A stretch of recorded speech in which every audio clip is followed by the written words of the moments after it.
ಬೈಕ್ನಲ್ಲಿ ಚಲಿಸುತ್ತಿದ್ದಾಗ tyre blast ಆಗಿ 3 ಗಂಭೀರ ಗಾಯಗೊಂಡಿದ್ದು, ವಿದ್ಯಾರ್ಥಿನಿಯೊಬ್ಬರು ಮೃತಪಟ್ಟಿರುವ ಘಟನೆ ನಂಜನಗೂಡು ತಾಲೂಕಿನ ಗಣೇಶಪುರ ಗ್ರಾಮದ ಬಳಿ ಸಂಭವಿಸಿದೆ.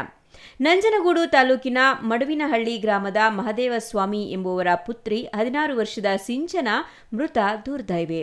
ಮಹದೇವಸ್ವಾಮಿ ತನ್ನ ಪತ್ನಿ, ಮಗಳು ಮತ್ತು ಮಗನ ಜೊತೆ ಬೈಕ್ನಲ್ಲಿ ಬೇಲದಕುಪ್ಪೆ ಮಹದೇಶ್ವರ ಸ್ವಾಮಿಯ ದೇವಾಲಯಕ್ಕೆ ತೆರಳಿ ವಾಪಸ್ ಮಡುವಿನಲ್ಲಿ ಗ್ರಾಮಕ್ಕೆ ಬರುತ್ತಿದ್ದ ವೇಳೆ ಹೆಡಿಯಾಲ ಮತ್ತು ಬೇಗೂರು ಮುಖ್ಯ ರಸ್ತೆಯ ಗಣೇಶಪುರ ಗ್ರಾಮದ ಬಳಿ ಚಲಿಸುತ್ತಿದ್ದ ಸಂದರ್ಭದಲ್ಲಿ ಬೈಕ್ನ ಟೈರ್ ಬ್ಲಾಸ್ಟ್ ಆಗಿದೆ. ಇದರಿಂದ ಬೈಕ್ ನಿಯಂತ್ರಣ ತಪ್ಪಿ ರಸ್ತೆಯಲ್ಲಿ 4 ಬಿದ್ದಿದ್ದಾರೆ. ಈ ವೇಳೆ 4 ಗಂಭೀರ ಗಾಯಗಳಾಗಿದ್ದು, ಆಸ್ಪತ್ರೆಗೆ ಕರೆದುಕೊಂಡು ಹೋಗುತ್ತಿದ್ದ ಮಾರ್ಗ ಮಧ್ಯೆ ಸಿಂಚನ ಸಾವನ್ನಪ್ಪಿದ್ದಾರೆ.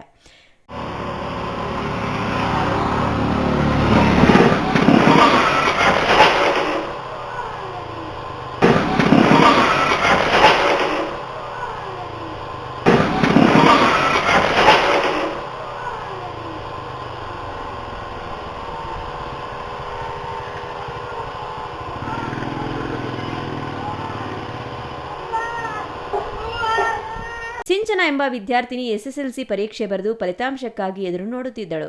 ಅಪಘಾತ ಆಗಿರುವ ದೃಶ್ಯ ಸಿಸಿ ಕ್ಯಾಮೆರಾದಲ್ಲಿ ಸೆರೆಯಾಗಿದೆ. ಈ ಸಂಬಂಧ ಹುಲ್ಲಹಳ್ಳಿ ಪೊಲೀಸ್ ಠಾಣೆಯಲ್ಲಿ ಪ್ರಕರಣ ದಾಖಲಾಗಿದೆ. Kumar, CTV news, Nanjangud.